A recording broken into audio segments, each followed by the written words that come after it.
with research. The Gateses personally are pretty data-driven people, and that holds us up to a little bit different standard than is often the case. They're pretty simple. They've got a choice. They can, invest in the next malaria vaccine or in access to a deposit account. And, whatever has the most impact, I assume they'll be inclined to do. And so they'd like to see numbers around what actually the point is. What are we accomplishing? What's the impact? How does this matter?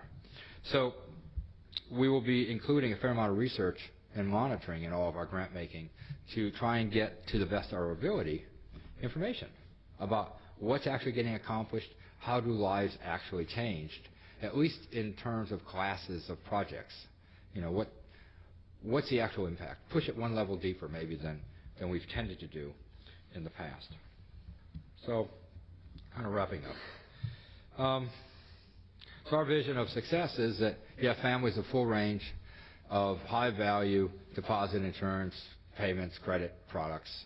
Simple to use, transparent, trustworthy, private, prestigious.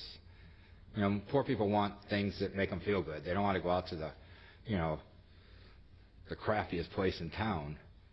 In Peru, I was the other day, and a bunch of Chilean department stores are rolling into the poorest areas, and the Peruvian people that have been borrowing from us for the last 25 years have all got a little card from one of these, department stores. It's flashy, it's big, it's got, and they may only buy, $20 worth of stuff, but they got the card, and they want to be clients of that store. You can't underestimate the aspirational goals of the people we're working with.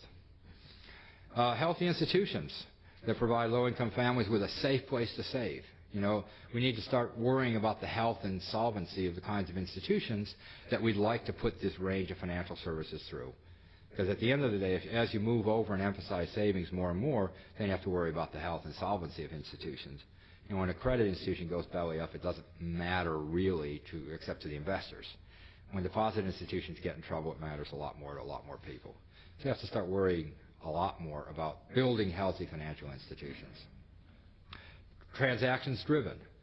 A view where actually we have to get into the very high volume business of handling lots of transactions in order to get the average transaction cost down.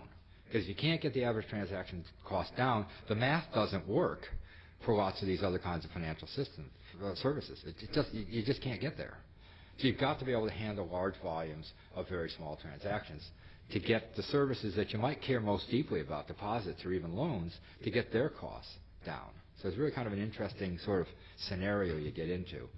Domestic capital fueling growth and governments out of the business of making direct service provision and into the service of building enabling environments. So we really believe that, with access to formal financial services, poor families are going to take up a longer-term view, be able to build their assets, become less vulnerable to risk.